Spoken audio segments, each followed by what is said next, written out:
Assalamualaikum warahmatullahi wabarakatuh. Saya akan menjelaskan fungsi hadis terhadap Al-Quran Bayan At-Takrir. Fungsi hadis sebagai sumber hukum Islam salah satunya yakni adalah Bayan At-Takrir atau memperjelas isi Al-Quran. Hadis berfungsi untuk memperjelaskan isi Al-Quran agar lebih mudah dipahami dan menjadi petunjuk umat manusia dalam menjalankan perintah dari Allah Subhanahu wa taala. Fungsi hadis sebagai Bayan At-Takrir berarti memperkuat isi dari Al-Quran. Contoh terhadap Al-Quran dalam kurung Bayan At-Takrir, Rasulullah SAW bersabda, tidak diterima sholat seseorang yang berada sampai ia berwudu. Hadis riwayat Bukhari dan Abu Hurairah. Hadis di atas mentakrir dari surat Al-Maidah ayat ke-6. Wahai orang-orang yang beriman, apabila kamu hendak melaksanakan sholat, maka basuhlah wajahmu dan tanganmu sampai ke siku, dan sapulah kepalamu dan basuh kedua kakimu sampai kedua mata kaki. Jika kamu junub maka mandilah, dan jika kamu sakit atau dalam perjalanan atau kembali dari tempat buang air atau menyentuh perempuan, maka jika kamu tidak memperoleh air maka bertayamumlah dengan debu yang baik. Usaplah wajahmu dan tanganmu dengan debu. Allah tidak ingin menculitkan kamu, tetapi Dia hendak membersihkan kamu dan menyempurnakan nikmatnya bagimu agar kamu bersyukur. Itulah pengertian dan contoh fungsi hadis terhadap Al-Quran Bayan At-Takrir. Sekian, wassalamualaikum warahmatullahi wabarakatuh.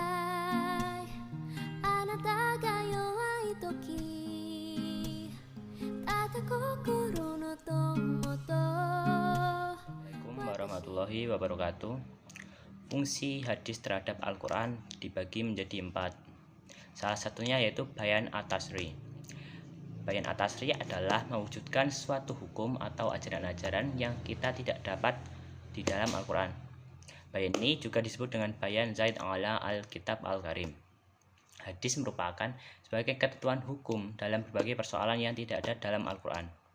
Hadis Bayan At-Tasri ini merupakan hadis yang diamalkan sebagaimana dengan hadis-hadis lainnya.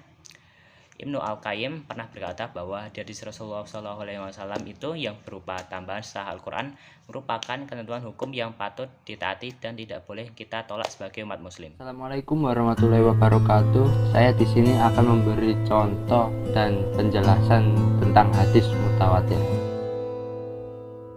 Pengertian hadis mutawatir secara bahasa. Kata mutawatir berarti mutatabi, yakni berturut-turut, beruntun, susul menyusul.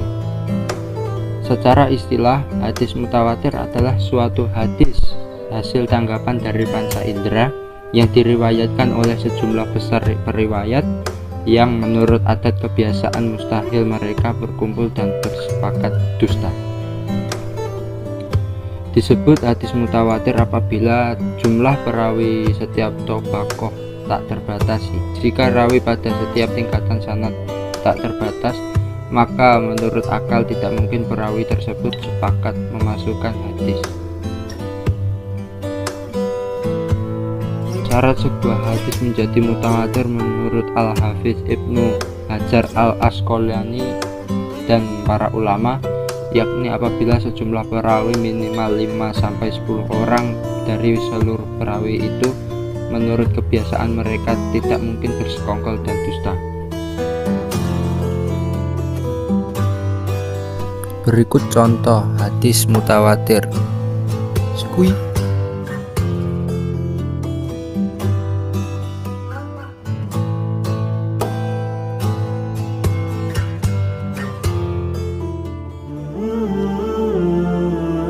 Assalamualaikum warahmatullahi wabarakatuh. Pengertian dan contoh-contoh hadis masyhur. Dalam ilmu hadis, hadis masyhur merupakan salah satu macam hadis yang dikategorikan berdasarkan sudut pandang jumlah rawinya. Lebih tepatnya, hadis masyhur adalah bagian dari hadis ahad. Adapun beberapa hal mengenai hadis masyhur. Pengertian hadis masyhur menurut bahasa. Istilah masyhur tentu sudah sering terdengar di telinga kita, yang berarti adalah terkenal atau populer. Adapun menurut istilah sebagaimana dalam kitab Minhatul Mughis, hadis masyhur adalah al-hadisul masyhuru wa ma rawahu salasatun fa'aksara walau fi tobaqatin wahidatin walam yasil darajatat tawatir. Hadis masyhur adalah hadis yang diriwayatkan oleh 3 orang rawi atau lebih meskipun di dalam satu tabaqah dan belum mencapai derajat mutawatir. Pembagian dan contoh hadis masyhur. Yang pertama yaitu masyhur mutlak. Hadis masyhur mutlak adalah hadis yang sudah terkenal di kalangan ulama, ahli hadis dan orang-orang umum. Contohnya salah satunya namal a'malu bin niyat. Hadis mengenai niat di atas adalah hadis yang jelas diketahui oleh ulama ahli hadis. Tak hanya itu, bahkan orang-orang awam seperti kita pun sering mendengar hadis niat tersebut dari berbagai forum pengajian. Artinya hadis niat itu secara mutlak dikenal luas, tak hanya oleh ulama hadis saja, tetapi juga orang-orang secara umum. Demikian hadis niat tersebut termaksud golongan hadis masyhur mutlak jika dilihat dari segi jumlah rawinya. 2 yaitu masyhur muqayyad. Muqayyad berasal dari kata qoyad yang berarti mengikat atau menguatkan. Muqayyad berarti sesuatu yang diikat. Sedangkan hadis masyhur muqayyad berarti hadis yang terkenal di kalangan ulama ahli hadis saja. Adapun contohnya yaitu seperti yang diriwayatkan dari sahabat Anas bin Malik. Inna Rasulullah sallallahu alaihi wasallam qanata sahron ba'dar ruku'i yad'u ala ri'lin wadakwan. Hadis tentang kunut di atas adalah hadis yang jarang dikenal oleh masyarakat umum. Namun hadis tersebut tetap dikenal di antara ulama hadis. Bahkan menjadi perselisihan pendapat oleh beberapa ulama ahli fikih mengenai pelaksanaan kunut sholat subuh. Ada mengatakan sunat melakukan kunut dan ada pula yang mengatakan tidak perlu kunut. Dalam sebuah riwayat dikatakan bahwa hadis masyhur memiliki persamaan makna dengan hadis mustafidin. Namun dalam riwayat yang lain dijelaskan pula bahwa hadis mustafidil adalah hadis yang diriwayatkan oleh 3 rawi atau lebih dalam semua tabaqah. Sekian pengertian tentang hadis masyhur dan contoh-contohnya. Terima kasih. Wassalamualaikum warahmatullahi wabarakatuh. Assalamualaikum warahmatullahi wabarakatuh. Saya akan menjelaskan pembagian hadis berdasarkan dengan jumlah rawinya. Pada hadis ahad. Pengertian hadis ahad. Secara bahasa, al-ahad adalah bentuk jamak dari ahad yang berarti 1. Jadi bisa dikatakan bahwa ia merupakan hadis yang diriwayatkan oleh 1 orang rawi. Adapun secara istilah, hadis ahad adalah hadis yang tidak memenuhi kriteria hadis mutawatir, sebagaimana perkataan Syekh Mahmud Tohan dalam kitabnya. Jadi ia adalah lawan dari hadis mutawatir. Pokoknya semua hadis yang tidak masuk kategori mutawatir berarti ia hadis ahad. Baik ia berderajat sahih maupun hasan maupun dhaif, baik ia termasuk masyhur, aziz maupun qorib. Contoh dari hadis ahad adalah bagai berikut. Artinya, telah mengabarkan kepadaku Ismail bin Musa al-Fazari, ia berkata, telah mengabarkan kepadaku Syarik dari Thabit bin Abi Safiyah, ia berkata, aku berkata kepada Abi Ja'far. Abi Jabir mengabarkan kepadaku bahwasanya Nabi Muhammad SAW berwudu sekali-kali dan 2 kali 2 kali dan 3 kali 3 kali. Ia berkata, ya. Hadis riwayat At-Tirmizi.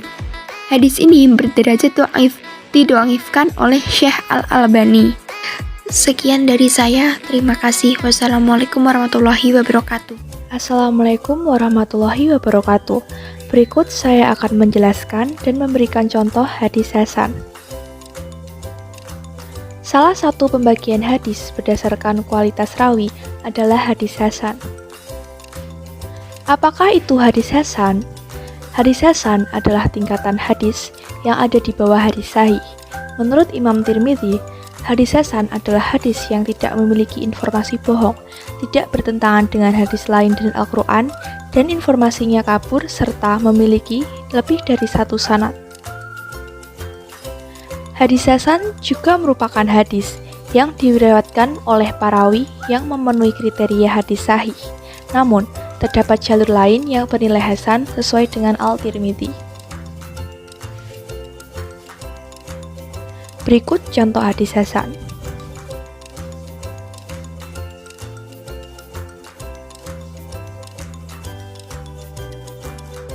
Yang artinya, telah menceritakan kepada kamu Qutaibah, telah menceritakan kepada kamu Ja'far bin Sulaiman, dari Abu Imran al-Jauni, dari Abu Bakar bin Abi Musa al-Asy'ari, ia berkata, aku mendengar ayahku berkata ketika musuh datang, Rasulullah Shallallahu Alaihi Wasallam bersabda, sesungguhnya pintu-pintu surga di bawah bayangan pedang. Hadis riwayat At-Tirmidzi, bab Abu Fadailil Jihadi. Terima kasih. Wassalamualaikum warahmatullahi wabarakatuh. Assalamualaikum warahmatullahi wabarakatuh. Macam-macam hadis dhaif. Hadis dhaif berarti hadis yang tidak memenuhi kriteria hadis sahih dan hasan. Ada penyebab hadis dhaif, namun dari keseluruhan penyebab itu dapat disimpulkan menjadi dua sebab. Ada dua penyebab utama hadis dhaif: keterputusan sanad dan perawinya bermasalah. Masing-masing penyebab itu dirinci lagi oleh para ulama sehingga pembagian hadis dhaif menjadi semakin banyak.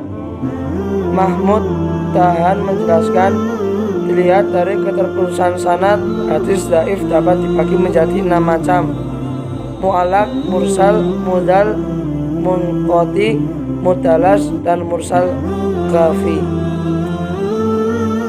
Yang pertama, mu'allaq. Mu'allaq adalah setiap hadis yang tidak disebutkan rangkaian sanadnya dari awal sanad, baik satu orang rawi yang tidak disebutkan, 2 rawi maupun lebih. Yang terpenting, perawi hadis tidak disebutkan dari awal sanad. Mu'allaq ialah hadis yang dihilangkan perawinya dari awal sanad, baik satu orang ataupun lebih secara berturut-turut. Misalnya bila seseorang mengatakan Rasulullah berkata, atau dari sahabat Abu Hurairah bahwa Rasulullah berkata, tanpa menyebutkan rangkaian sanadnya dari awal, maka hadis tersebut dinamakan hadis mu'allaq. Yang kedua, mursal. Maksudnya hadis yang tidak disebutkan nama sahabat dalam rangkaian sanadnya. Periwayatan hadis pasti melalui sahabat, karena tidak mungkin tabi'in bertemu Rasulullah secara langsung. Bila ada hadis yang tidak menyebutkan sahabat dalam rangkaian sanadnya dari tabi'in langsung lompat kepada Rasulullah, maka hadis itu bermasalah. Misalnya Imam Muslim bin Hajjaj pernah meriwayatkan hadis dari Muhammad bin Rafi, dari Hujain, dari Al-Laij, dari Uqail, dari Ibnu Syihab, dari Sa'id bin Musayyab bahwa Rasulullah pernah melarang jual beli dengan cara muzabanah, yaitu jual beli tanpa takaran. Ulama menghukumi hadis di atas dengan mursal karena Sa'id bin Musayyab adalah seorang tabi'in yang tidak mungkin bertemu Rasulullah SAW. Pasti Sa'id bin Musayyab mendengar hadis itu dari sahabat. Tapi dalam rangkaian sanad hadis di atas tidak disebutkan nama sahabat yang menjadi perantara antara Sa'id bin Musayyab dan Rasulullah. Yang ketiga, mudhal. Hadis yang dalam rangkaian sanadnya terdapat 2 perawi yang dihilangkan secara berturut-turut. Maksudnya, dalam rangkaian sanad ada 2 perawi yang dihilangkan. Syaratnya harus berturut-turut. Kalau tidak berturut-turut, misalnya di awal sanadnya ada perawi yang hilang, kemudian satu lagi di akhir sanad, maka ini tidak bisa dinamakan hadis mudhal. Yang keempat, munqati. Hadis yang rangkaian sanadnya terputus dimanapun terputusnya. Persyaratan hadis munqati lebih longgar daripada sebelumnya. Hadis munqati tidak mensyaratkan harus berturut-turut atau jumlah perawinya yang hilang ditentukan. Selama ada dalam rangkaian sanad, itu rawi yang hilang atau tidak disebutkan baik di awal, pertengahan maupun akhir sanad, maka hadis itu disebut munqati. Yang kelima, mudalas. Ulama membagi dua macam hadis mudallas, tadlis isnad dan tadlis syuyukh.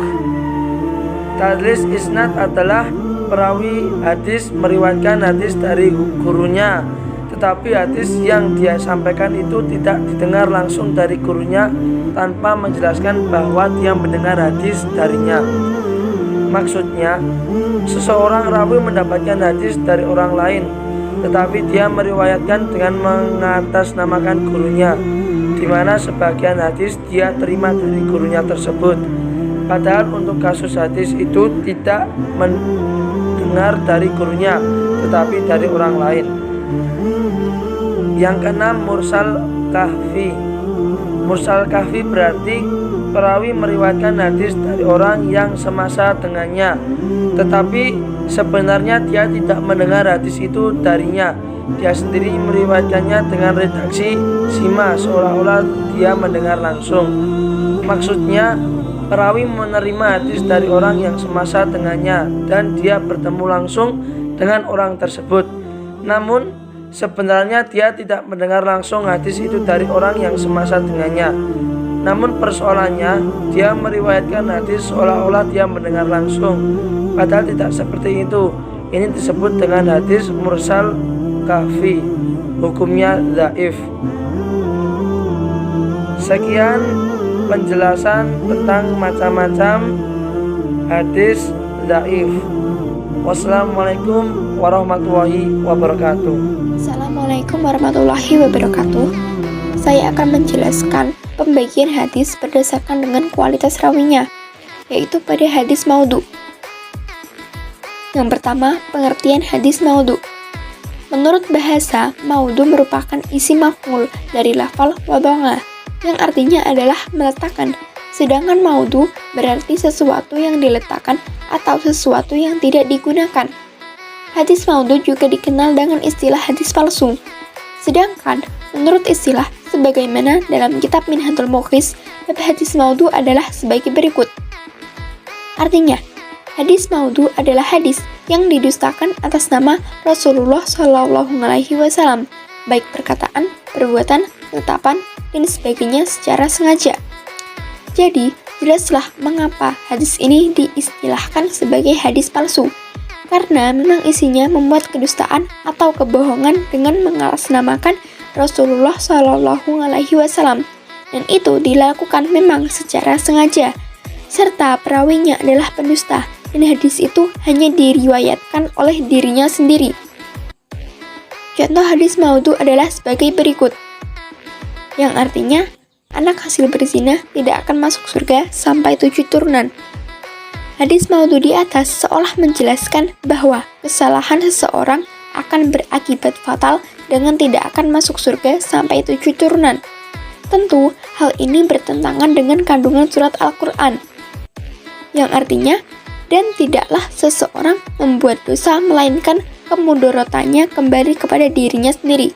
Al-An'am ayat 164. Sekian dari saya, terima kasih. Wassalamualaikum warahmatullahi wabarakatuh. Assalamualaikum warahmatullahi wabarakatuh. Berikut saya akan menjelaskan pengertian dan contoh hadis sahih. 1. Pengertian hadis sahih.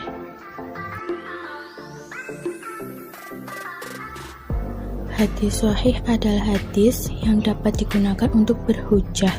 Secara bermakna, sahih, bahasa sahih yang berarti sehat. Ia lawan kata dari bermakna sakit. Adapun cara istilah, hadis sahih adalah suatu hadis yang sanadnya bersambung, diriwayatkan oleh perawi yang adil dan dhabit dari awal sampai akhir sanad. Tidak terdapat syadz dan illah. Berikut ini merupakan versi Arabnya.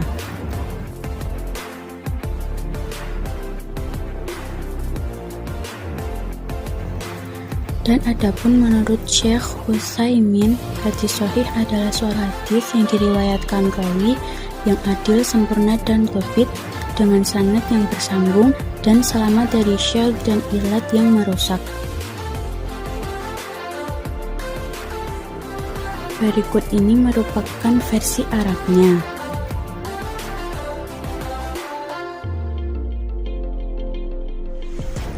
2. Contoh hadis sahih. Contoh hadis sahih. Berikut ini contoh hadis sahih, baik sahih li dzatihi maupun sahih li ghairihi. Contoh hadis sahih li dzatihi sebagai berikut.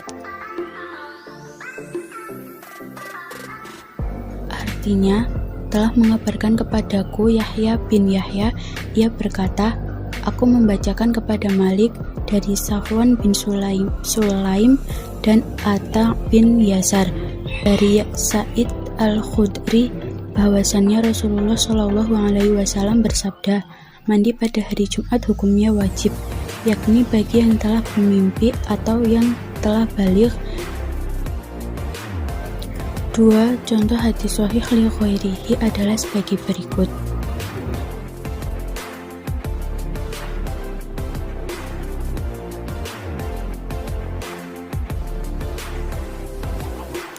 Artinya, Rasulullah Shallallahu Alaihi Wasallam bersabda, jualah kepada kami seekor unta dengan beberapa ekor unta muda dari unta zakat sesuai dengan hitungannya.